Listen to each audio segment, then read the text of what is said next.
Dan saya pikir ini juga menunjukkan kalau Golkar itu sangat dinamis. Justru setelah Pilpres, terus saya sempat ngobrol dengan teman-teman juga, pertarungan yang sejatinya sebenarnya adalah pasca Pilpres. Lalu kemudian konfigurasi kabinet. Jadi Golkar dulu yang kemudian dicoba diberesin. Artinya Golkar ini, isu Golkar ini adalah bagian dalam bab transisi pemerintahan. Itu udah saya sampaikan waktu kita diskusi dulu di beberapa podcast lainnya. Saya sampaikan bahwa Mas Anies mestinya masuk dalam partai politik.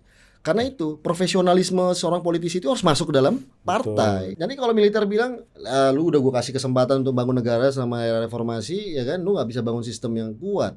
Nanti kita dibilang stupid civilian, kita marah, ya kan? Kenapa? Karena militer menghormati proses kelembagaan organisasi.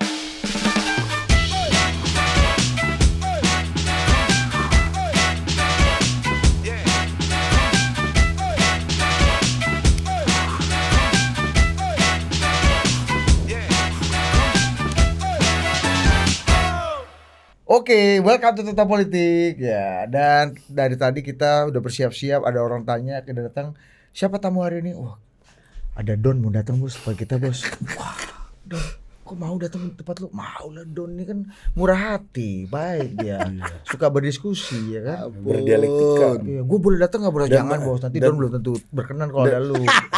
Dan mencintai pengetahuan. Iya, cocok sekali kan. Mengelola institusi pendidikan. Dimas Oki Nugroho. Siap. Akhirnya datang lagi Don nih. Kita yang berdebar bertemu sama duo maut. Kena gulungan ombak maut kita. Ya kan? Nah, ini kita langsung aja. Gulungan ombak maut nih baru menerpa Pak Erlangga nih kan. Iya kan, makanya ada filosofi yang mengatakan begini, Bang. Badai pasti berlalu. Tapi pasti balik lagi. Jadi kalau berlalu lu jangan kepedean dulu. Jangan kepedean dulu. Iya, dia bisa balik lagi pasti, iya enggak? Itulah salah Om Eros ini ya, harusnya ciptain lagu ini tambah lagi pasti balik lagi. Iya pasti. Ya itu enggak lengkap. Liriknya Om Eros kurang lengkap. Kurang kontemplatif. Bukan salah, tapi enggak lengkap. Iya. Betul. Ya, apa nih Golkar, Erlangga? Iya, harusnya kan ini adalah waktunya stabilitas politik itu diciptakan. Betul. Kenapa ada dua keriuhan lah nih minggu-minggu ini nih, Golkar dan PKB. Tapi kan memang kalau kita lihat dari narasinya Erlangga ketika dia mundur kan dia demi transisi pemerintahan tetap berjalan mulus dia menyatakan mundur. Jadi sebenarnya juga konteksnya transisi dan bagaimana dia mengalahkan keinginannya untuk bertahan ya menurut saya, untuk menjaga supaya transisi pemerintahan ini berjalan mulus, dan dengan demikian dia mengakomodasi keinginan untuk adanya pergantian ya Munas itu. Dan saya pikir ya ini menjelaskan bagaimana Golkar itu menjadi sangat penting bagi siapapun pemerintahan yang akan memimpin negara ini. Jadi Golkar itu dia partai tengah. Dan dalam pileg kemarin juga sudah jadi nomor 2, bahkan mengalahkan partai yang mengusung presiden terpilih ya, yaitu Gerindra. Dan saya pikir ini juga menunjukkan kalau Golkar itu sangat dinamis. Justru setelah Pilpres, terus saya sempat ngobrol dengan teman-teman juga, pertarungan yang sejatinya sebenarnya adalah pasca Pilpres. Oke, pertarungan sejatinya pasca Pilpres. Pertarungan politik yang terjadi adalah pasca Pilpres. Bisa karena pertarungan untuk mempengaruhi isi kabinet, ya kan, pemerintahan Prabowo mendatang, Prabowo Gibran mendatang, bisa juga dalam kaitannya dengan konfigurasi pilkada gitu. Tapi kita menjadi lihat ya, kita kira pertarungan terbesar pasca pilkada adalah Munas Golkar. Ternyata Munas Golkar yang dimajuin dulu, pergantian Golkar dimajuin dulu sebelum urusan pilkada beres, pendaftaran final, lalu kemudian konfigurasi kabinet.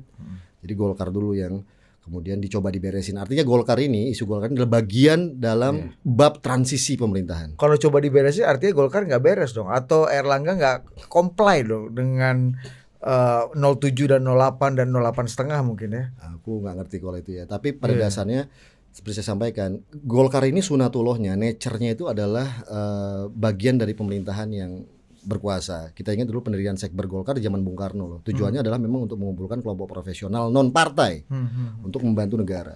Di zaman Pak Harto juga gitu. Utusan profesional itu yang non partai itu berkumpul di situ. Gitu. Dan saya pikir ini juga terjadi ya di transisi antara era Jokowi ke Prabowo, di mana Golkar ini menjadi sangat krusial posisinya, sehingga memang posisi ketum Golkar ini harus dipastikan itu betul-betul comply dengan proses transisi. Saya nggak menyatakan bahwa Erlangga itu tidak comply dengan proses transisi, tapi ini kita ngelihat bagaimana pertarungan politik ini terjadi di masa kalau transisi itu kan sebenarnya kalau teman-teman ingat dulu ada film Amerika dulu namanya Twilight Zone.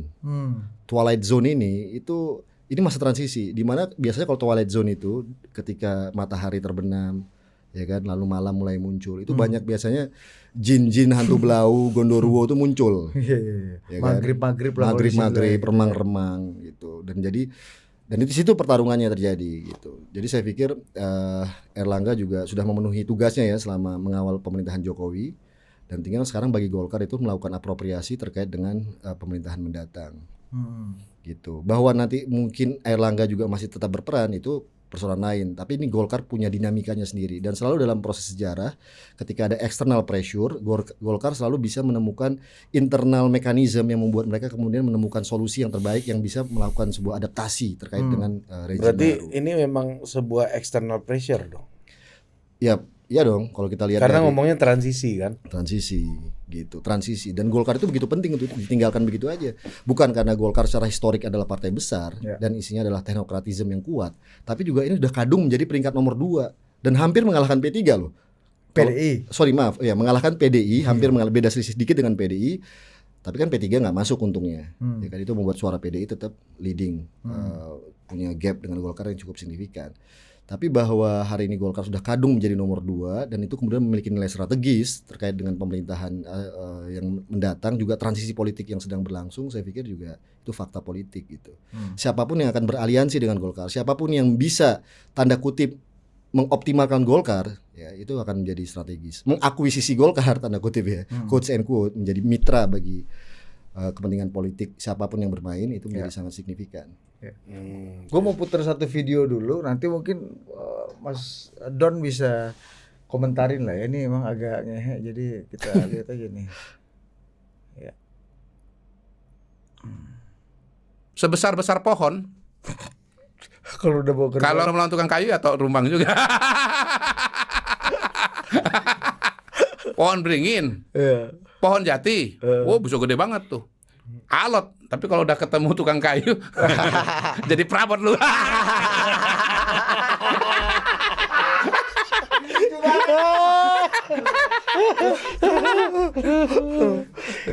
lu siapa lu dulu?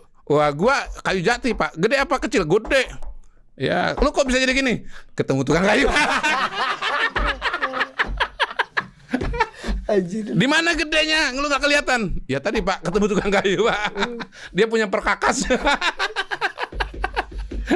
Kalaupun pohonnya udah tumbang, ya, jadi tukang perabot. kayunya jadi perabot. Kalau presiden selanjutnya nggak izin gimana? Iya. Iya gitu. Artinya presiden selanjutnya berarti Iya sudah keluar lah. Sudah keluar. Ini post factum. Ini ada izin nggak? Ada izin nggak? Itu nggak bisa disimpulkan di depan, disimpulkan belakang. Begitu kejadian, oh izin udah keluar.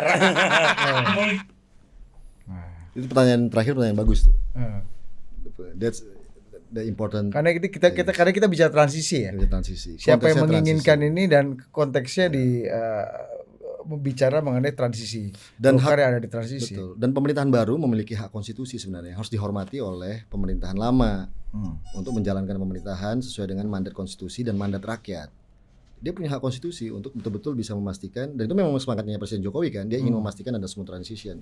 Artinya memang berbagai infrastruktur politik itu nantinya harus dibuat sedemikian rupa untuk mendukung suksesnya pemerintahan mendatang. Itu satu. Yang kedua, bicara tentang antropologi politik nih, betul bahwa memang pohon beringin itu identik dengan Partai Golkar. Tapi rata-rata memang pemimpin kita itu menggunakan filosofi pohon beringin. Pohon beringin ini problemnya adalah kalau ada badai, ya, tsunami, tumbang.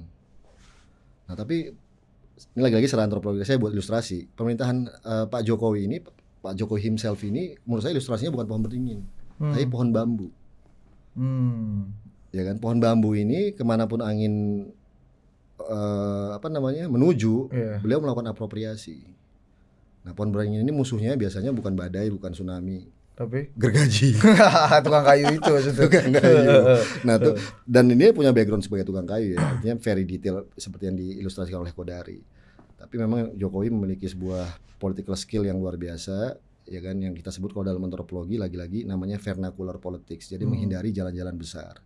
Di mana situasi hari-hari ini jalan-jalan besar ini kan direpresentasikan dengan sebuah kelembagaan politik. Tapi problemnya kelembagaan politik hari ini itu tidak bekerja dengan baik. Sehingga yang terjalin adalah di era 5-10 tahun terakhir ini adalah sebuah vernakular. Vernakular. Jadi jalan tikus, jalan-jalan kecil. Bukan berarti mereka sebenarnya bukan, mereka beyond dari logika kelembagaan politik. Tapi kalau ditanya apakah itu bagus atau enggak, ya kita sebagai political scholar kita bilang itu nggak bagus, karena dalam konteks negara yang dibangun harus kelembagaan politik yang kokoh, menjadi menjadi pilar negara gitu. Kalau vernakular atau personal politics memang efektif ketika di masa-masa krisis, tapi end game-nya tetap harus membangun kelembagaan. Ini yang gue sering kali nggak setuju sama Budi gitu. Kalau Budi kan pendekatannya get things done ini kan, yang penting beres, mau tikus besar mau kucing besar mau kucing kecil, yang penting bisa nangkap tikus gitu. Backdoor communication, kalau perlu backdoor aja kita. Iya, gitu kalau kan. gue lebih institusi gitu. Kita harus, partai politik ini dibangun institusi, negara dibangun institusi. Gitu. Sehingga memang harus dibangun sebuah pattern ke arah sana, bahwa nanti memang ada front door yang macet, kita bisa pakai backdoor. Komunikasi itu terkait dengan komunikasi politik, tapi bukan sebuah upaya untuk shortcut sehingga kemudian menghancurkan kelembagaan politik, bisa rusak negara. Itu sehingga apapun yang terjadi dalam konteks pertarungan politik atau transisi politik itu tetap harus menjaga betul-betul sebuah pattern menjaga kelembagaan politik tadi. Ini penting bagi pemimpin-pemimpin kita hari ini yang bertarung, baik bertarung secara terbuka maupun bertarung di bawah meja. Itu untuk menghormati prinsip-prinsip kenegaraan tadi. Nah tapi gini Bang Dimas Hoki, menurut gue hal yang yang terjadi gitu dengan mundurnya Erlangga ini adalah sebagai sebuah bentuk bahwa ini udah injury time gitu. Jadi memang upaya ini udah berkali-kali dilakukan untuk survive pasti gitu. Kalau dia harus mundur lebih cepat mungkin lebih awal lagi gitu, nggak 2 bulan ini, pasti dari setahun yang lalu atau 2 tahun yang lalu, karena kita tahu beberapa pemimpin Golkar belakangan itu bahkan 5 tahun aja nggak nyampe gitu kan. Nah Pak Erlangga udah bisa bertahan 7 tahun nih kan, berarti kan buying time-nya agak banyak nih kan, buying time-nya agak banyak dan menurut dan negosiasi dan komunikasi politiknya juga pasti banyak gitu. Pertanyaannya begini, apa yang membuat dia akhirnya Pak Erlangga itu tidak bisa bertahan sampai finish? Ini udah kayak mau buka puasa, ini udah setelah asar nih, udah jam 5:30 ini. Iya kan? Kan tinggal udah gelar ini tajil ya. Iya, beduk bentar lagi nih. Nah, ini kan artinya kan ada problem gitu, yang akhirnya kita nggak melihat bagaimana Pak Erlangga yang dikenal sebagai negosiator yang ulung dari dulu gitu, yang bisa bertahan buying time selama itu. Jadi begini, karena tadi saya sampaikan, nature-nya Partai Golkar ini dibuat untuk melayani government, melayani presiden. Ini kan partainya presiden sebenarnya, miliknya presiden, yang memang digunakan seoptimal mungkin untuk mendukung target-target pemerintahan dan berbagai ikhtiar teknokratisme dari sebuah negara. Mengingat partai politik selama ini kan dianggap lebih banyak political heavy-nya ketimbang teknokratik heavy-nya gitu. Nah, Golkar bisa memenuhi itu. Ini awalnya nih semangatnya. Tapi kan di era reformasi kemudian muncul politisi-politisi Golkar juga, dan mereka juga luar biasa canggih ya dalam berselancar, bermanuver dan seterusnya. Kalau kita bicara Golkar ini ibaratnya ini kan partai besar. Tapi problem dari Golkar itu juga satu hal, bahwa harus ada kelompok yang kuat yang memang menyatukan mereka. Dan seringkali kebetulan tidak dari dalam. Karena pertarungan itu secara inherent itu terjadi di dalam. Seringkali harus ada tekanan atau bantuan dari eksternal. Dan itu terjadi dalam history atau dalam trajektori sejarah politik era reformasi.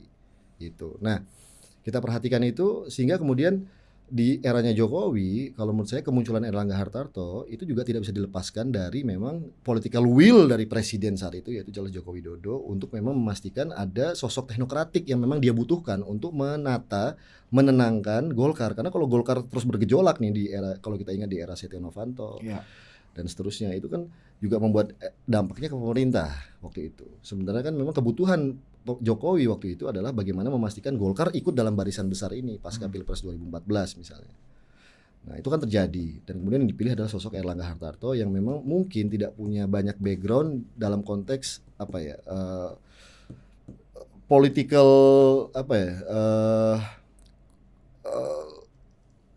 political complexity-nya. Ini orang kan kerja teknokratik dan dia ternyata bisa menata dengan luar biasa ya Partai Golkar. Tapi sesungguhnya itu adalah Jokowi yang memang melakukan komunikasi politik yang intens dengan Erlangga. Ya, ini pasca kepemimpinan Setia Novanto.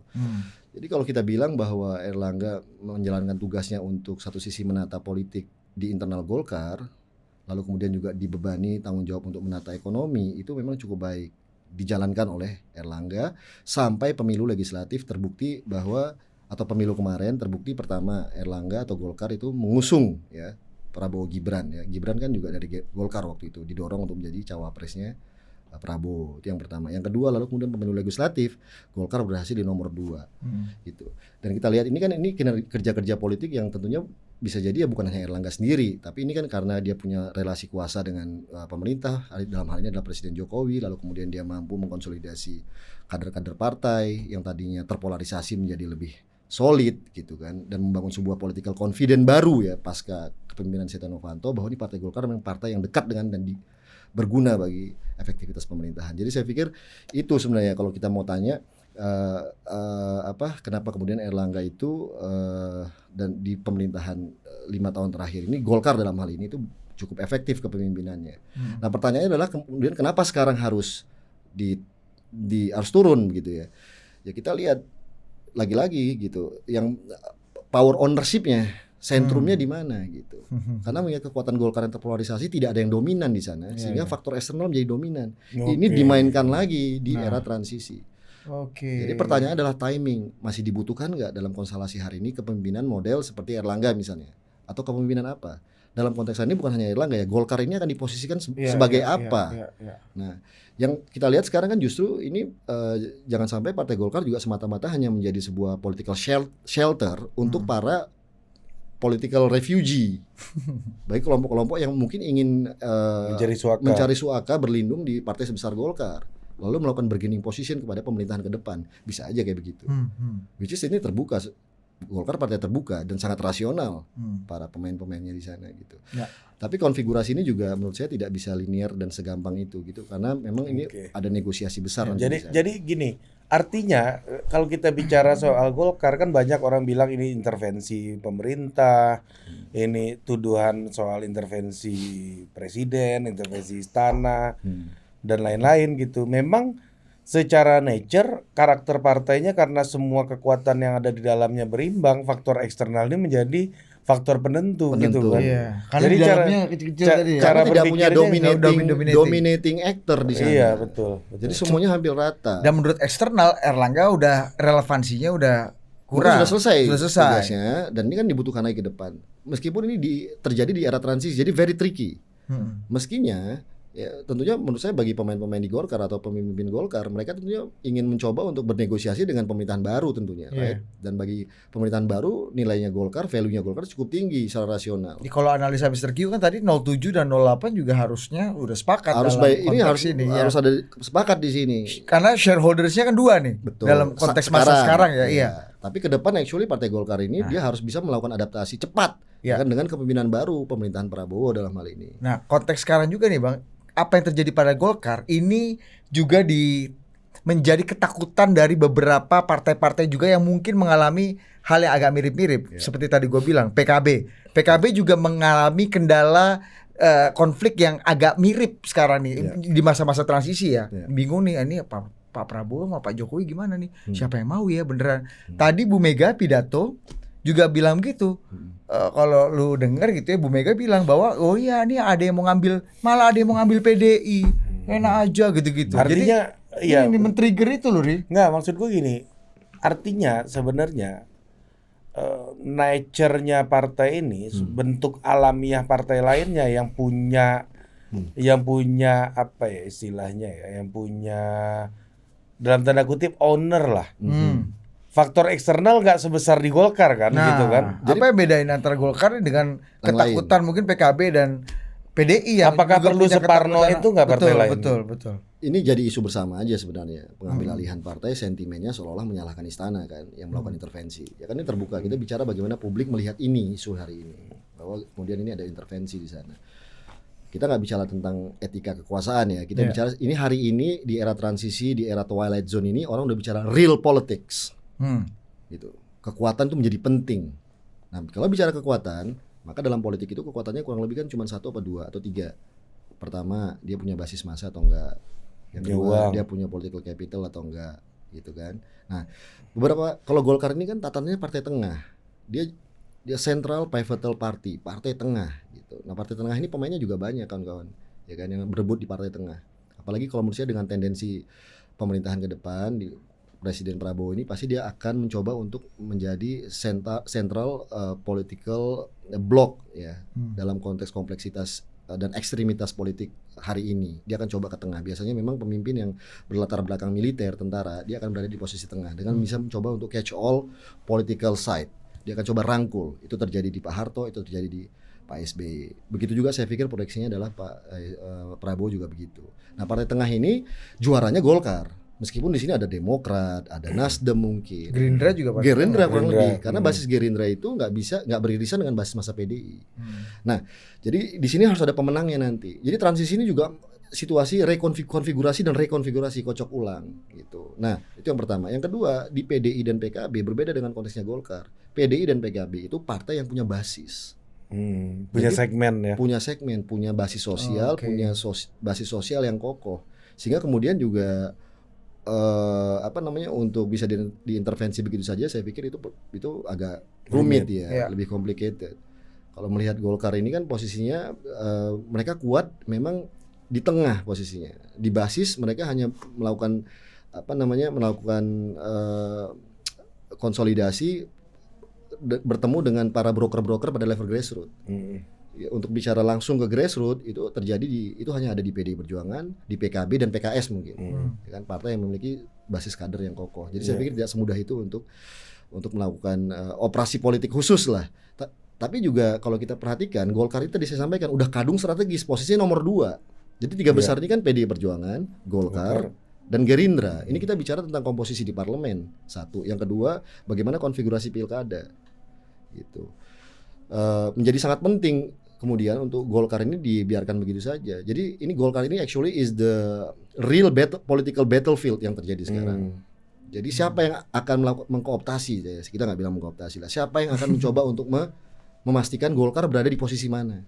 Penting bagi faksinya Presiden Jokowi misalnya pasca pilpres, pasca menjadi presiden untuk memastikan kalau Golkar, jika mungkin kelompok ini ada di Golkar untuk tetap melakukan bargaining position dengan pemerintah yang berikutnya. Meskipun saya sampaikan bahwa Golkar ini sejatinya sebagai partai pemerintah, partai yang punya DNA untuk menjalankan agenda-agenda presiden ke depan, ini saya pikir ini tentunya harus memiliki presiden mendatang justru yang memiliki kebutuhan dan kepentingan untuk bisa mengoptimalkan Golkar. Ini menarik nih. Presiden mendatang. Tapi kalau lah misalnya kita nggak tahu apakah Bang Don berpikir Pak Jokowi akan ambil langsung Partai Golkar ini. Kalau saya sih masih punya feeling Pak Jokowi akan ambil langsung partai ini dan bisa jadi Golkar belum tentu sama presiden yang mendatang, tapi sama dengan presiden yang sekarang mungkin gitu, bukan yang mendatang gitu. Nah ini kalaupun orang lain pun juga, kalau orang lain presiden yang sekarang, apakah itu akan jadi opsi juga untuk presiden yang mendatang? Jangan-jangan negosiasinya jadi makin alot ketimbang sama Erlangga gitu misalnya. Good point. Itu analisis cerdas itu, karena kalau itu memang tadi yang disampaikan gitu. Itu post factum kawan bos. Kenapa bang lu gitu? Antropolog bos. Bisa masuk. Dia tahu kan padang-padang kayak kita ini lemah di umpan. Antropolog. Ibu kita ada Minangnya juga, Bang. Iya kan. Nah, jadi kalau kita perhatikan bahwa Jadi gini loh, jika memang ada narasi atau ada kecurigaan, ada spekulasi bahwa Jokowi himself yang mau mengambil alih Golkar, itu rasional bagi saya. Itu no secret lah. Dan itu rasional artinya bagi Jokowi untuk mengambil posisi mengambil alih Golkar, which is Golkar udah sangat strategik hari ini dan ke depan, gitu kan. Nah, tapi memang kalau kita perhatikan, kalau misalnya melihat inilah, lihat perilaku politik atau political attitude dari Pak Jokowi ya, yang nggak mau tapi mau gitu misalnya. Nah ini kan kita harus lihat juga. Nggak mikir tapi mikir. Nah kita kan lihat nih kemungkinan itu. Oke ya mungkin yang dimasuk ini ibaratnya Bahlil dulu nih sebagai apa tuh kalau kapal yang di depan kapal perusak itu apa ini ya. Ya kalau tentara infanterinya ya, lah. infanteri. Tapi ini kan di advance lah kalau tapi kan di belakang ada kapal induk nih gitu. Which is itu pasti namanya political possibility skenario building itu pasti akan tetap dilihat opsi 1, opsi 2, opsi 3. Which is sangat make sense kalau memang Pak Jokowi ambil. Menurut saya tapi kalau ini dilakukan, kita sebagai ya political scholar kita menyarankan tidak, karena ini repot, ini rimba belantara yang berbeda. Nah, gimana? Kenapa menurut lu repot? Kenapa bukan diambil sisinya bahwa ini akan menguntungkan presiden terpilih untuk membantu mensupport full gitu agenda-agenda penting presiden terpilih? Politik kan cuacanya bisa berubah, bro. Gitu. Kita nggak tahu kan sebenarnya apa yang akan terjadi juga dalam relasi antara 08 dengan 07 ke depan. Lu melihat ada potensi relasi yang punya challenge agak challenging relasi gitu, kuasa itu kan tidak berada di ruang hampa. Dia bisa terinfluence, terpengaruhi, terdistorsi oleh berbagai situasi yang ada ke depan. Apalagi kita lihat nih constraint-nya luar biasa baik dari global, lokal, domestik. Pertanyaan Budi ini terlalu sopan, Bang. Iya. Lu nggak ngelihat ada potensi kerusakan antara dua orang ini? Iya, sangat mungkin. Karena ada Gibran Rakabuming Raka yang menjadi satu tubuh dari Pak Prabowo Ya, kan? artinya bagi orang seperti gini dong. Presiden itu pasti akan mencoba untuk memposisikan dirinya sebagai winner, and winner takes all. Dia akan mengambil posisi karena itu memang mandat konstitusi.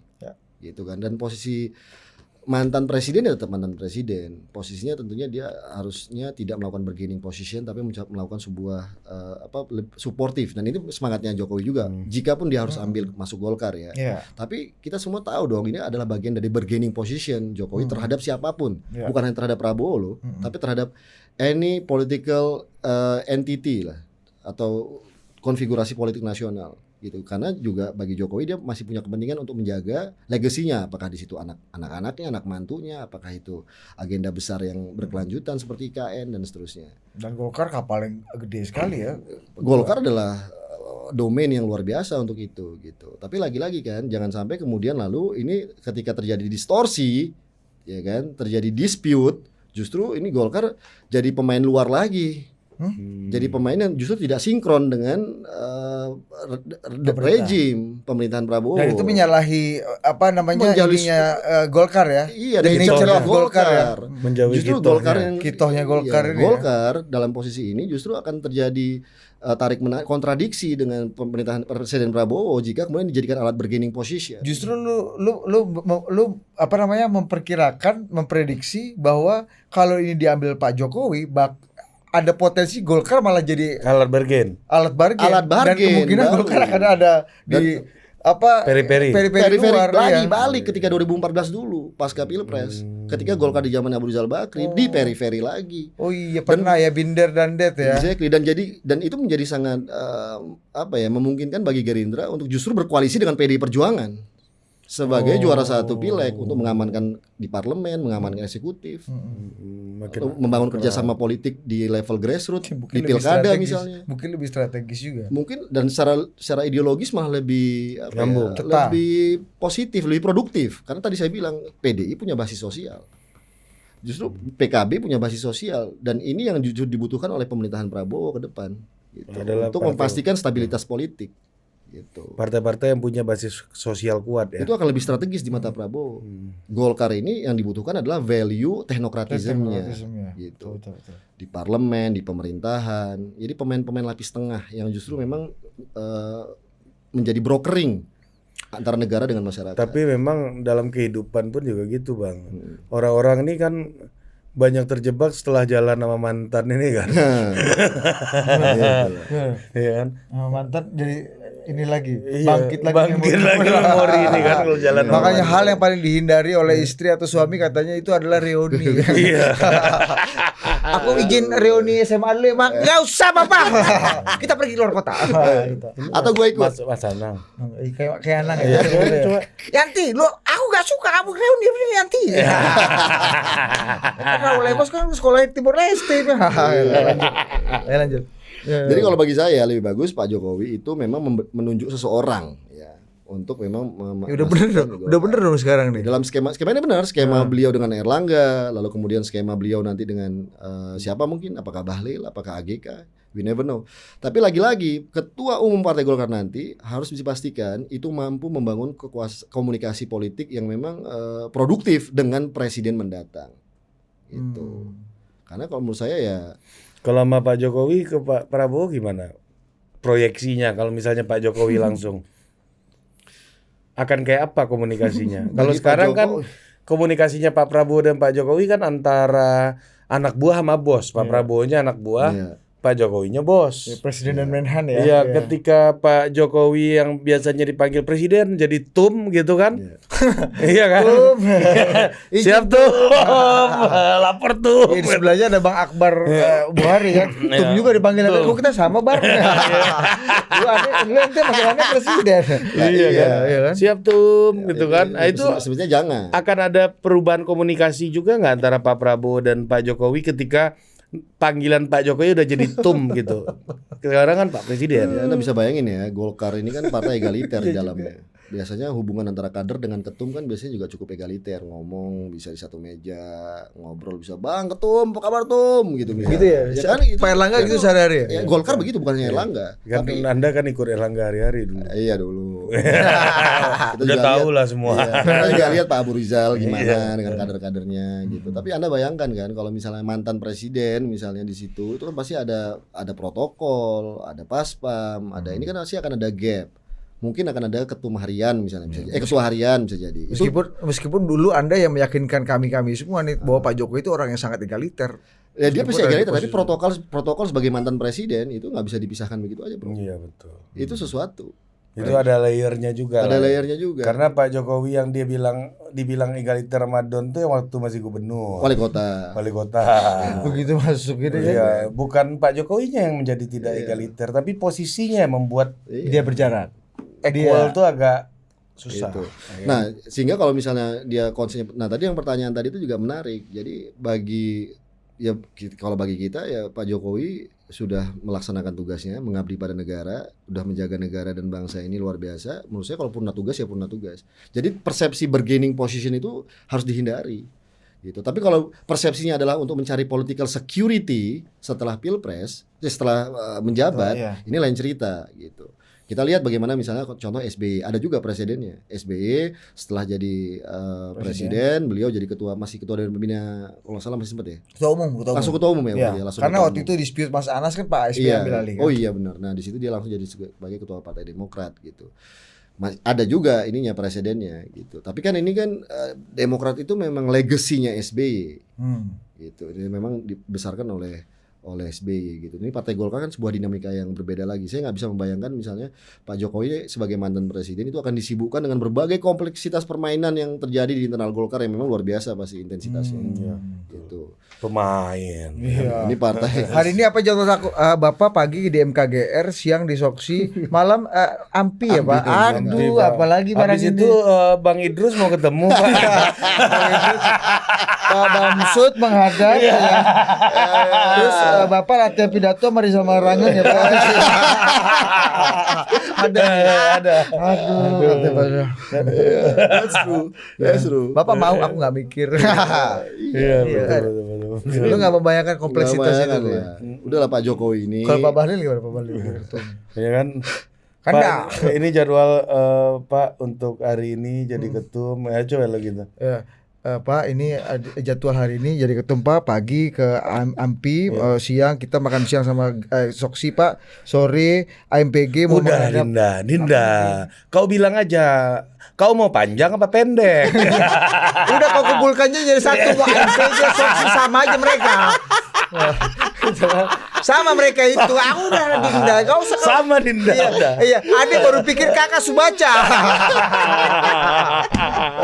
Iya.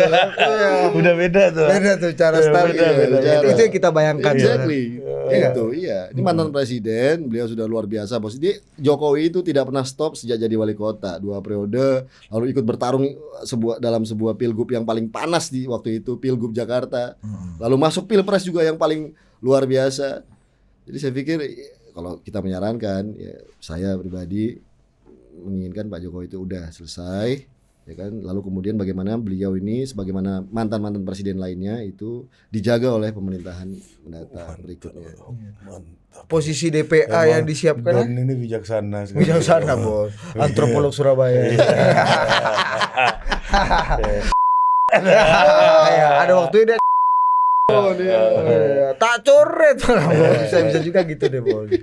Tapi jabatan yang kita dengar juga nih, Dewan Pertimbangan Agung yang mencoba direvitalisasi lagi sama Pak Prabowo katanya itu nggak cukup untuk menampung kebesaran dan kontribusi Pak Jokowi nanti. Janganlah, itu justru mereduce value-nya Pak Jokowi sebagai DPA-nya presiden.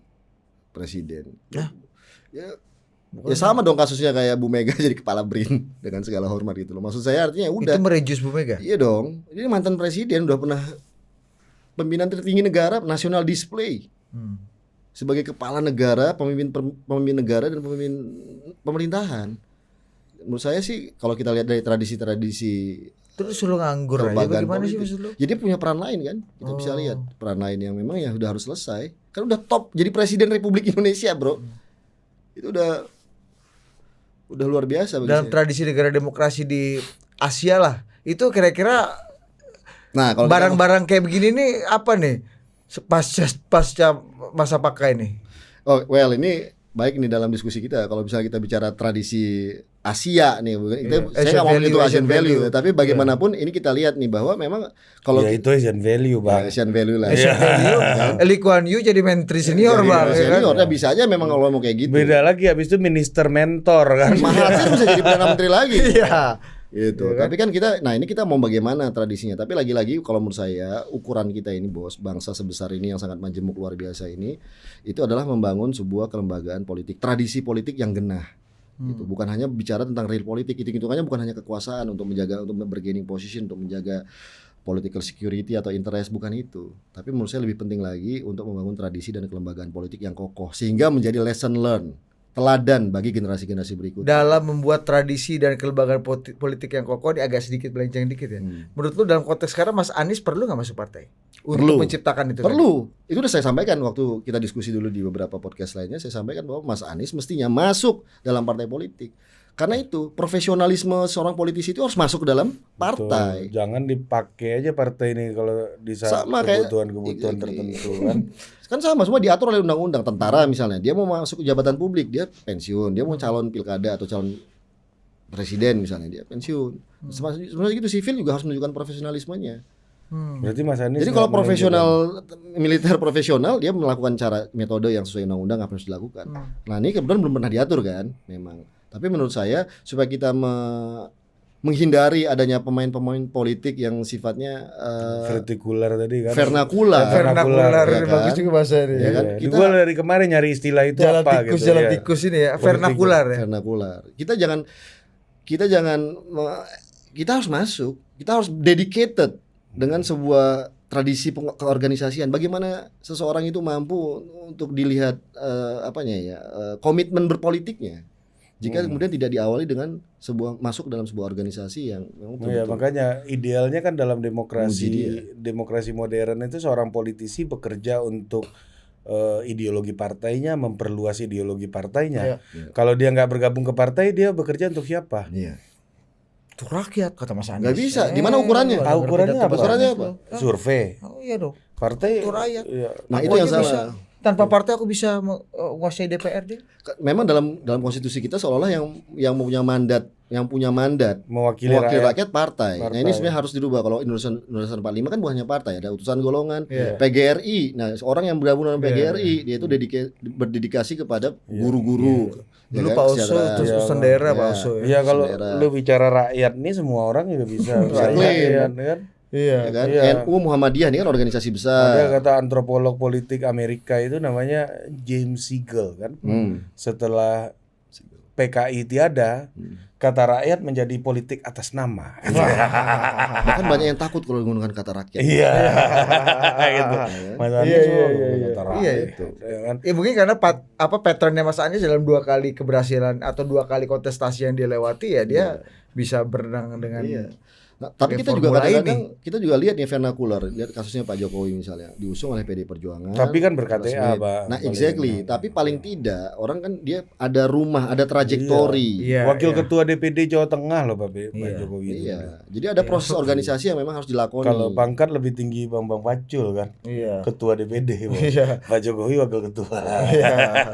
itu juga masukan terhadap Mas Anies atau siapapun yang ingin berpolitik karena memang kita regulasinya orang itu memang partai adalah yang memegang konstituensi ya kan mandat rakyat ya ini mestinya harus dari situ. Jadi nggak udah agak semata-mata- bener ya pelajaran yang mungkin dihadapi Mas Anies jelang detik-detik kandidasi Betul, ini kandidasi. ketika dia di cornering untuk memilih lu harus cari amankan dengan misalnya logistik atau apapun Iya. atau lu berbaju partai. Baju partai. Itu kan jadi salah satu proposalnya PKS misalnya kan. Nah. Mas Anies putih dulu. Iya. Nanti oke kita cari yang Iya. Atau bahkan wakil yang partai-partai lain itu bisa menjadi justifikasi juga oleh misalnya orang seperti Anies yang surveinya tinggi bagus justru untuk kemudian melakukan masuk ke dalam partai dan memastikan bahwa memang suara-suara yang dia bawa itu terrepresentasi oleh sebuah sistem kelembagaan politik yang kokoh, partai dalam hal ini gitu.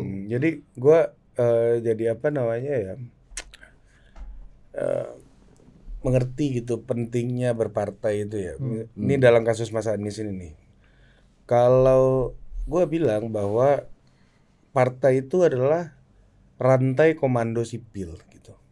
Jadi kita itu ada dalam kehidupan tuh kan kalau kita belajar sosiologi itu kan ada institusi yang longgar, ada total institution Iya. kayak penjara segala Iya. macam. Nah, rantai yang agak apa namanya institusi yang agak sentralistis sebenarnya dalam kehidupan sipilian dan demokrasi itu Iya. sebenarnya kan partai politik. Iya. Nih contoh nih dalam kasus Mas Anies gitu ya.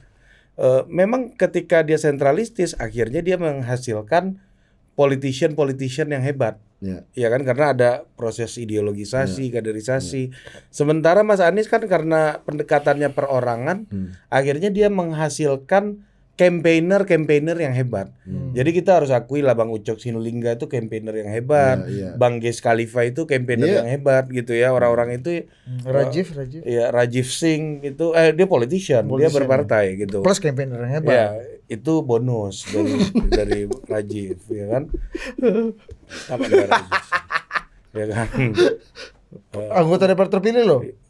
Keturunan Bollywood pertama di DPR. Betul. Gua nanti pohon-pohon di DPR dia ding ding ding. Rajiv Singh. Ya, jadi gua ngelihat ya memang campaigner itu nature-nya yang penting bisnis modelnya adalah membuat narasi, membuat campaign Yang memikat. gitu, yang memunculkan mengeksploitasi semangat gitu kan, yang memunculkan semangat. Sementara kader partai ya itu soal distribusi kepentingan. Nah, ini contoh. Kemarin Mas Anies bilang bahwa jangan berbantah-bantahan nama jubir PKS di depan publik. Kan kita udah ada PIC segala macam. Ternyata campaignernya nggak berhenti, Bos. Iya. Tapi kalau ketua partai atau petinggi partai yang ngomong kayak gitu, berhenti tuh bantah-bantahannya langsung pasti. Iya betul. Karena ada rantai komandonya yang membuat tunggu dulu. Kita kalau ke situ terus kepentingan kita yang sebenarnya soal majunya Mas Anies ini nggak tercapai. Betul. Ada suatu waktu PKS susah banget dijadikan narasumber, Bos. Karena perintahnya stop. Stop gitu. semua tuh kan. Zret, gitu. Nah, ini yang nggak terjadi ketika ketika aktor-aktor politik kita diisi oleh manusia-manusia apa tadi istilahnya vernakular ini gitu. Tapi gue pengen nanya ke Mas Don dan juga ke lu sebenarnya, bukankah munculnya dan bertahannya Pak Jokowi di pucuk pimpinan kita itu justru malah merangsang pola-pola vernakular ini juga bermunculan dan mendapatkan tempat dan tepuk tangan dan juga dapat apresiasi elektoral. Menurut lu gimana? Ya memang Pak Jokowi yang kemudian merangsang pola itu. Iya. begini, bukan Pak Jokowi Iya, sebagai maksudnya, sebab, iya, tapi iya, iya. sebabnya juga karena di dalam institusi partai waktu itu kalau kita ingat ada persoalan-persoalan bagaimana partai dibangun secara meritokratis. Jadi ini ada era di mana bukan hanya partai, di birokrasi juga terjadi ketika namanya kelembagaan politik itu tersumbat. Gitu loh, sehingga tidak memunculkan sebuah mobilitas yang memang otentik di sana. Oke. Sehingga pemain-pemain tadi yang percaya masuk ke kelembagaan akhirnya melenting keluar, membangun sebuah vernakular, dan ternyata mereka diapresiasi di luar oleh publik. Ini kan ada problem juga di institusi Ada politik akselerasi kita. yang cepat. Ada problem juga di proses rekrutmen, kaderisasi, lalu kemudian appointee, penunjukan politik di level institusi gitu. Sehingga kemudian person-person yang potensial tapi tidak mampu diakomodasi oleh partai akhirnya melenting menjadi sebuah Korea tuh kalau kata Mas Paco. Nah, itu yang kemudian terjadi. Nah, di era ketika terjadi institusi ini tidak bekerja dengan baik, bukan hanya partai loh, birokrasi juga terjadi dan seterusnya, bisnis juga terjadi gitu. Mereka biasanya melakukan sebuah transformasi. Bisnis sudah melakukan, bisnis society sudah melakukan upaya transformasi. Itu dengan mencoba untuk potong generasi, efisiensi, perubahan dan seterusnya, attitude dan seterusnya. Nah, tapi ini kan partai ini agak bermasalah di sini gitu. Sehingga memang kalau menurut saya ke depan itu ya kan bagaimana supaya demokrasi sipil ini, civilian demokrasi ini betul-betul bisa efektif, sehat dan menghasilkan sesuatu yang bermanfaat. Menurut saya di sini juga harus ada semangat ya pertobatan bersama gitu. Kita melihat karena gini loh, dalam politik itu sebenarnya end game-nya adalah political order. Ya, tertib politik kalau kata mau itu Fukuyama. Tapi yang paling kanan pun mau itu Aquinas, mau itu Ibnu Khaldun, mau itu Ibnu Taimiyah, itu yang namanya kemaslahatan itu nomor 1. Political order, kepemimpinan yang lemah satu hari aja itu membahayakan seluruh rakyat. Ketimbang pemimpin kuat ya. Ini pemimpin yang dibutuhkan pemimpin kuat ini bukan berarti dia otoriter, despotik, enggak. Tapi pemimpin kuat itu pemimpin yang memang punya concern, punya decisive, bisa membangun sebuah kepastian hukum, kepastian politik dan seterusnya, sehingga kemudian terjadi keadilan tadi. Bisa lahir nggak dari kaum vernakular? Ya, pernah mungkin semangatnya ada di era vernakular. Saya perhatikan contoh lah Pak Jokowi. Kita bisa bilang apakah Pak Jokowi PDI Perjuangan?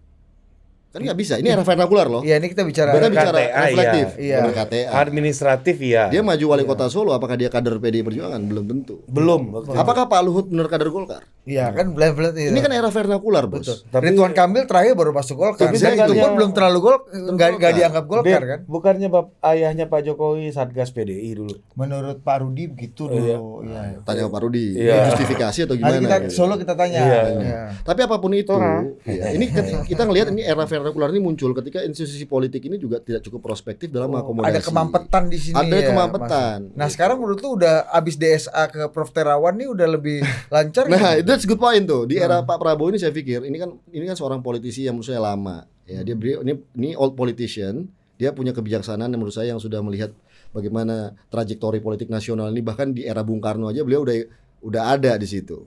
Ya kan, dia melihat nih the rise and fall tiap penguasa di negara ini gitu. Dia pasti punya wisdom, dan menurut saya wisdomnya Pak Prabowo ini pasti melihat bahwa bagaimana, dan dia punya background TNI juga, di mana TNI ini sangat menghormati yang namanya tradisi-tradisi keorganisasian yang meritokratis modelnya. Ada tradisi kelembagaan, ada aturan gitu loh. Nah, ini saya pikir menurut saya punya harapan bahwa ini Prabowo Subianto ini akan mencoba untuk memperkuat, ya kalau nggak mau dibilang menata ulang ya, menata bagaimana demokrasi menjadi lebih sehat. Tapi jangan kita curigai seolah-olah itu akan lari penataan ulang itu menjadi sebuah otoritarianisme baru. Penataan kompetisi. Nah, ini juga sebenarnya ini tadi karena Mas Don ini udah menyinggung itu ya. Waktu itu gue ingat banget ya, di medsos itu lagi rame orang-orang yang mengkritisi influencer, youtuber yang ketemu capres, yang diundang-undang ke istana,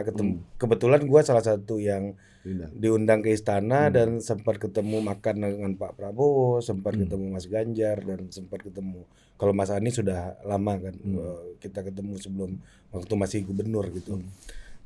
Waktu ketemu Pak Prabowo, ya waktu itu juga kita sebenarnya ada hal yang bersinggungan dengan apa yang Bang Don sampaikan barusan gitu ya, bahwa kami ini berdua gitu ya, itu tidak mewakili tidak ya kami berdua ini mewakili Total Politik lah buat hadir gitu. Dan waktu itu kita bilang kami ini nggak berharap jabatan apa-apa Pak, nggak minta apa-apa sama Bapak untuk kebutuhan Total Politik gitu. Ini itu terutama ke Pak Prabowo ya, dan beberapa pertemuan terakhir juga kita sampaikan bahwa tapi satu hal yang kami ingin minta ke Bapak gitu, bukan jabatan, bukan uang, bukan apapun gitu. Tapi pembenahan sistem kompetisi kita dalam demokrasi. Bagaimana nggak usah gede-gede Pak, dana buat parpol itu 1% APBN aja Pak. Iya kan? Ini dana pendidikan bisa 20%, tapi yang mengelola pendidikan, yang mengelola kesehatan, fiskal, semuanya kan rekrutmennya lewat partai kebanyakan. Hampir semua jabatan di Indonesia itu orang partai. Nah, sementara partainya sakit. Nah, sekarang PDI 27 miliar setahun gitu kan, bisa dapat apa gitu dengan 27 miliar gitu. Mereka dibebankan dengan tugas-tugas yang sangat berat partai politik. Terus beberapa orang tuh mengkritisi saya, bilang ya kan ada sumbangan dari masyarakat. Saya, lu pernah nyumbang nggak? Kita pernah nyumbang aja kita nggak merasa kita itu sumbangan kita akan bermanfaat tuh nggak merasa gitu. Dengan kemampuan gua hari ini gitu misalnya. Itu kita sampaikan kok gitu. Dan memang kelebihan Pak Prabowo sih dalam hal ini ya, setuju sama Bang Don tadi bahwa untuk membenahi sistem kompetisi ini beliau pasti dibandingkan Pak Jokowi, kita harus fair bilang bahwa Lebih punya ini ya. beliau tahu manis-manisnya jadi ketua partai, Betul. pahit-pahitnya jadi ketua partai itu tahu. Iya. Dibandingkan Pak Jokowi. Pak Jokowi kan memang kader partai sampai wakil ketua DPD Jawa Tengah ketika itu, tapi manis pahitnya pasti Pak Prabowo lebih banyak tahu. Iya. Gitu. Bukan anak kos-kosan di partai itu. Bukan owner, founder gitu. Dan membangun kelembagaan yang luar biasa kan. Buat arisan aja seminggu 2 minggu bisa bubar bro. Ini buat partai loh. Buat partai Bisa bertahan. Jadi orang-orang Pak Prabowo melewati kekalahan beberapa kali secara pribadi ya. dan balik ke pertanyaan Budi tadi, di saat Pak Prabowo merasakan pahit dan manis membangun partai politik itu, kaum vernakular politik ya, ya kan, yang selama ini berupaya untuk mencari jalan-jalan tikus dan mendapatkan posisi-posisi jabatan publik di akselerasi mereka. Di dalam momen itu. Nah, akhirnya Dan kebanyakan mereka ini juga orang-orang partai loh sih. orang beberapa partai. ya kan banyak. Akhirnya gue jadi paham kenapa Pak Prabowo jadi lama betul jadi presidennya. Karena nggak lewat jalan vernakular. Gitu. Tapi lewat Karena jalan memang di sini kelembagaan dibutuhkan kesetiaan dan keyakinan terkait dengan jalan organisasi yang diambil. Iya, jalan organisasi. Itu butuh luar biasa bos. Jadi saya no wonder kalau ke depan ini justru Pak Prabowo akan membangun fundamental tadi itu kelembagaan. Baik itu bukan hanya di politik loh bro. Iya. Bisa jadi di bisnis, di ekonomi, di masyarakat. Dan dia akan lebih menghargai bagi orang-orang yang punya komitmen dalam penataan organisasi kan. seperti Kita melihat, kita mencoba membayangkan sosok tadi yang disampaikan oleh Budi bahwa ini orang ini menghargai proses. Gitu. Dan itu nggak overnight, nggak dalam waktu 1 malam. Dan kalau misalnya vernakular ini kan gampang aja. Kita entertain satu kelompok dengan satu segmen masyarakat gitu ya. Entah itu basisnya identitas, entah itu basisnya kebencian kepada rezim atau benciannya apa, kita entertain terus dengan kritik, dengan apa, sehingga mereka tumbuh membesar, terbangun loyalitasnya kepada diri kita, terus kita ancam-ancam aja partai. Sementara orang partai itu kan beda. Mereka ngitung berapa suara hilang di TPS, mereka menghormati rantai komando. Betul. Mereka di bawah itu melatih saksi-saksinya. Gimana kita biar nggak dicurangin? Kan nggak fair dong. Kan kaum vernakular ini di sini. Mantap. Iya kan dia punya istilah batin. dia bangun lah ini apa kan fans club ini kan. Dia bangun fans club. Akhirnya apa bedanya Mas Anies hari ini sama Raffi Ahmad gitu? Bedanya Raffi Ahmad nggak sekenceng belum dicalonkan partai aja. Tidak politikal. Gitu. Dia tidak politikal sebagai influencer gitu. Nah, Mas Anies bedanya influencer, dia bangun basisnya, dia entertain base pendukungnya, bikin happy semua, diafirmasi kita ini benar, kita ini harus melakukan perubahan. Habis itu dia nego sama partai. Elektabilitas kebetulan tinggi. Iya, sementara kawan-kawan PKS kerjaannya apa? Nempel poster, bos. Canvassing. Kawan-kawan gue kan Seangkatan itu kan banyak orang-orang tarbiyah. Ngapain bro? Lempar poster Hidayat Nur Wahid gitu loh. Oh, bukan seangkatan Valdo Maldini. Iya, Wak. Dia juga nempel Hidayat Nur Wahid, lo tanya dia. Iya. Dia pernah nempel poster Hidayat Nur Wahid, tanya. Anda mengaku Jeffrey Giovanni adalah dan Kaisang Pangarep adalah Kan idola sekarang. Anda. Dari sejak 10 tahun lalu loh Anda. Sekarang. tapi itu kita ngelihat saya bukan melihat Pak Prabowo-nya, tapi ngelihat teman-teman saya di PKS gitu misalnya ya. Yang apa namanya? Perlu-perlu ini ya. Iya, bangun Termasuk Pak Prabowo punya Dinda-Dinda ini kan. nempel poster kan. Pak Prabowo kan baris-berbaris ada tiap hari Anak-anak Dinda-Dinda. PKS itu gila loh bos, kawan-kawan ini hebat-hebat loh. Terus maksud lu itu mau dipakai sama Mas Anies begitu aja? Iya, ini kawan-kawan nih, lu bayangin kalau yang nempel poster itu levelan orang yang nggak punya keahlian spesifik, itu gue masih bisa terima lah.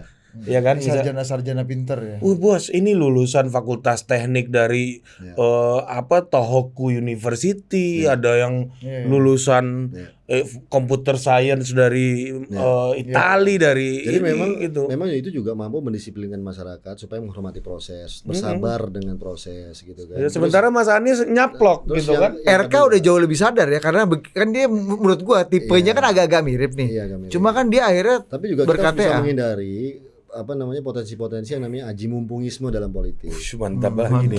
Itu Vernacular, aji mumpungisme.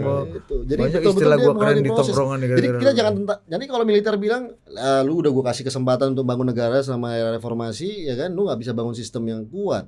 Nanti kita dibilang stupid civilian, kita marah. Ya kan? Kenapa? Karena militer menghormati proses Iya, kelembagaan organisasi yang Karena matang. total institution mereka kan. Nah, jadi kalau menurut saya memang partai begitu. Tapi kalau memang dipertanyakan hari ini, kalau kita bicara filosofi politik, apakah betul mandat rakyat itu hanya ya kan dimanifestasikan oleh keberadaan partai? Gitu. Kan itu menjadi pertanyaan yang sangat filosofikal. Ketika misalnya institusi partai tidak mampu menampung ya kan potensi-potensi suara potensi-potensi masyarakat atau anggota atau kader partai yang memang punya potensi gitu. Ya, gua tanya itu lagi. kita baru perdebatan, tapi kita pernah lihat loh bro, dalam konstitusi kita Undang-Undang 45 itu dimungkinkan loh. Iya. Tidak hanya partai politik yang memiliki mandat rakyat Iya. gitu Tapi kan. independen untuk pilkada kan. Nah, kalau pilkada itu independen mekanismenya Iya. gitu. Tapi kan pertanyaannya gini, kalau bukan partai politik yang mampu terus apa? Nah, itu tiap konteks ada. Misalnya di Filipina misalnya. Kita Iya. langsung lihat modelnya. Di Filipina itu bahkan untuk pada level kan ada parlemen tinggi, ada parlemen rendahnya ya. Atau kalau kita di MPR misalnya itu ada utusan golongan kalau Undang-Undang 45. Iya, DPD juga DPD ada. ada utusan Iya. daerah misalnya. Tapi bagaimana mereka intinya setiap perwakilan rakyat ya kan, apakah itu partai, utusan golongan, organisasi sosial, NGO bahkan di Filipina itu masuk. Itu Iya. bisa mengakses proses perumusan kebijakan. Kan itu fair. Secara resmi ya? Secara resmi. Bukan hanya apa Dalam dalam pemilu. rapat hearing atau apa Ya, dalam tapi pemilu. kan dalam situasi hari ini ya menurut gue lebih baik ya pertanyaannya Balik ke political order. Iya. Bagaimana menata Ini udah supaya ada ini partai ada politik. maslahatnya gitu. iya. Lu yang ada aja nggak bisa lu benerin, ngapain lu mikirin yang belum ada? Ente mau bikin baru lagi ya. Kan gitu. Pertanyaannya apakah cuma partai politik Iya. yang bisa menjadikan wadah untuk mandat perwakilan rakyat gitu. Oke, kita jawab memang enggak. Tapi yang ada ini. Nah, lu ngapain mikir yang enggak ada ini gimana? Ya, ngapain lu malah mikirin yang enggak Tapi ada yang ini gitu. rusak, Ya, lu- hancur, Rusak berantakan, ya korup. lu benerin. Ya lebih baik ya maksudnya nggak ada itu. Tapi kalau menurut saya apa jelek itu di atas nggak ada loh. yang Din. bisa jadi Ini nggak ada, Mas. Iya nggak ada ini lagi nih. membayangkan. Jelek nih di sini nih. Wah, kata Belum di- bagus tapi jelek. Kan tadi Mas Oki bisa di Manila. Ah, itu kan harus nggak ada. solusinya kalau menurut saya kita buat domainnya, buktinya DPD bisa gitu. Diperkuat. Ya, maksudnya kalau kita mau cari mekanisme di mana rakyat tetap Oh, iya, memiliki akses kepada proses pengurusan kebijakan Iya. gitu. Kan bisa Tanpa harus melewati institusi partai kan? Iya, tanpa harus di high level kan bisa buat koridornya. Iya, gitu. iya. Nah, misalnya kalau misalnya NU Muhammadiyah atau misalnya gereja Oh, atau itu kan juga siapapun. punya influence Nah kan? itu kan dia punya konkret umat mungkin kan jelas tuh. Memang nggak punya membership, tidak ber-KTA misalnya. Tapi apa gitu. Tapi kan mereka nih punya nih. Ya kalau nggak di KTA kan jelas KTA Muhammadiyah berapa, NU berapa, lalu kemudian mereka dikasih insentif untuk bisa mendapatkan akses perumusan kebijakan, which is itu kan membangun sebuah political order juga, jadi bisa tahu, jadi nggak bisa klaim, oh saya mewakili rakyat, mana rakyat lo? Tapi kan NU Muhammadiyah kan organisasi juga yang jelas mirip partai politik tapi di masyarakat. Buatlah KTA-nya, kan lebih jelas, tapi harus ada insentif. Ngapain lu buat KTA? Supaya gua bisa legitimate untuk mengambil keputusan atau ikut dalam proses perumusan kebijakan di mana misalnya. Oh ini Filipina kayak gini maksudnya NU Muhammadiyah itu bisa perwakilan ada parlemen rendahnya gitu misalnya kan. Bahkan saya bilang di Filipina itu ada perwakilan masyarakat sipil loh, gitu. Ada misalnya asosiasi buruh, pekerja, petani. Gitu. Utusan golongan lagi, tapi mekanismenya harus dibikin lebih fair. Kalau itu kan utusan golongan ditunjuk sama zaman Harto kan. Zaman Orde Baru kan itu jadikan sebagai itu masa mengambang, floating mess yang akan dikooptasi oleh negara. Nah ini nggak fair. Kan Golkar kalau dulu kan Golkar nggak mau mendeklarasi dia partai, dia adalah bagian dari utusan profesional dan utusan golongan, utusan masyarakat. Tapi kan Golkar hari ini sudah di partai, entitasnya sudah jelas. Gitu. Nah besok ini kalau menurut saya mungkin mereka cuma hanya di posisi MPR misalnya, gitu. Kan bisa juga proses perumusan di MPR, tapi mereka itu punya hak bersuara. Nah mungkin ini lebih fair juga. Jadi individu, jadi semua tidak ada yang, jadi nggak ada yang waste manajemennya itu nggak, jadi berguna bermanfaat, nggak ada yang tersisa secara sia-sia. No one left behind lah. No one left behind dan sustainable. Gitu. Semua itu aksesnya adalah proses perumusan kebijakan di level tertinggi, baik itu MPR atau DPR atau DPD. Ya lu teriak di jalur formal gitu. Betul. Jangan di jalan tikus aja. Itulah namanya gitu. format politik. Dan lu percaya Pak Prabowo punya sense dan atensi untuk saya merasa dia punya itu. Kenapa? Karena saya sampaikan, ini orang udah melewati proses yang luar biasa, bro. Gitu. Dia udah terekspos dengan politik bahkan sejak kecil ketika dia menjadi seorang refugee di luar. Makanya itu pertanyaan terakhir nih. Sebagai orang yang matang dengan proses, melihat orang yang tidak berproses ngambil alih partai politik, kira-kira pikiran Pak Prabowo gimana menurut Itu dijawab di satu hari persis setelah hari kampanye selesai, ketika dia mengisi pidato di depan alumni Unhan atau apa saya lupa tuh. Dia pidato bahwa intinya adalah bangsa ini harus membangun, kurang lebih ya, cek di Google aja, kurang lebih dia harus menghargai proses. Yang namanya rekrutmen, kaderisasi kepemimpinan itu tidak semata-mata sembarangan hanya berdasarkan misalnya apakah itu vernakuler atau bahkan hanya semata-mata politik dinasti, tapi harus betul-betul berproses. Karena itulah yang akan menjaga negara ini menjadi sustainable. Udah jelas sikapnya. Udah jelas sikapnya. Anda bisa cek di Google hari pertama setelah hari kampanye Pilpres selesai 2024 kemarin. Ya artinya kan begini. Which is good menurut saya. Ini negarawan. Kalau kata orang kampung gue itu dalam posisi ini apa yang terjadi hari ini mungkin dugaan kita bisa duga. Kalau kata orang kampung gue, Pak Prabowo ini posisinya yang manis nggak ditelan, yang pahit nggak dimuntahin ya. Itu wisdom. Karena hanya orang-orang yang berproses dengan situasi yang pernah getir dan manis pernah dirasakan dan matang. Iya, mantap. Semoga Prabowo menjadi pemimpin yang baik. Meskipun bukan Korea. Tapi semoga dia punya ekspektasi itu. Dan dia memang harus diberikan kesempatan untuk bisa memastikan pemerintahannya berjalan baik dan punya legacy di kedepannya. Kalau Korea kan melenting, bukan berproses kan. Sampai jumpa lagi di Total Politik. Makasih Bang. Makasih, thank you.